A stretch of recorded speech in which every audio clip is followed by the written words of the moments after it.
election deniers got pounded last night. Yeah, that's Hey, Donald Trump. Hey, Donald Trump. He doesn't watch. Meet Boris Johnson. I mean,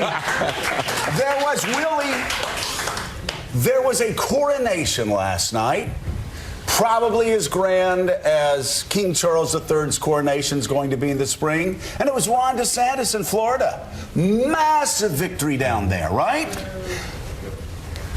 Unfortunately, Donald Trump lost the rest of America. Now, I'm not going to say this is the end of Donald Trump, but there are a lot of Republicans this morning waking up going, wait a second, Ron DeSantis is winning Miami-Dade outright and winning 20 percentage points in this state historically, while Donald Trump is tweeting, cheering against Republicans. I don't think last night was a good win for Donald. No, it was a bad night for him. It was not a red wave. Don't take our word for it. Lindsey Graham was on NBC last night saying, whoo, this did not go the way we thought it was going to go. This was not a red wave. That's Lindsey Graham saying that. That's one thing.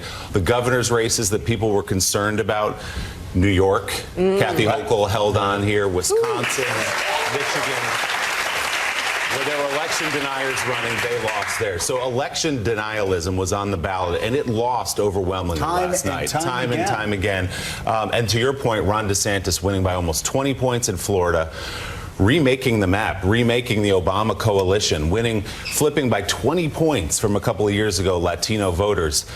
It would appear this morning this is Ron DeSantis' party and not Donald Trump's. Yeah, it's not Donald Trump's. I mean, everything Trump touches politically dies. Yes. He lost in 17. He lost local races, and Senate races. Lost in 18. He lost governorships in the South in 19. He lost in 20. And now, of course, 22. Just a massive loss. In an environment, worst inflation since 1982, an economy that's reeling and moving towards a recession, a stock market that's crashing, and yes, crime. People feeling less comfortable in cities than ever before.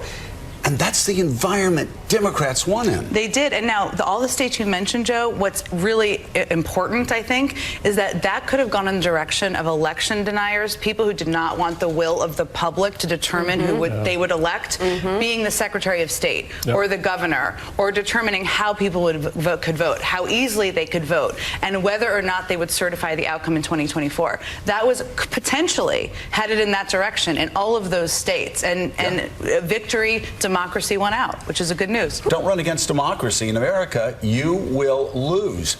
And tonight, the GOP governor candidates who refused to say if they'd certify Biden's 2020 election all lost.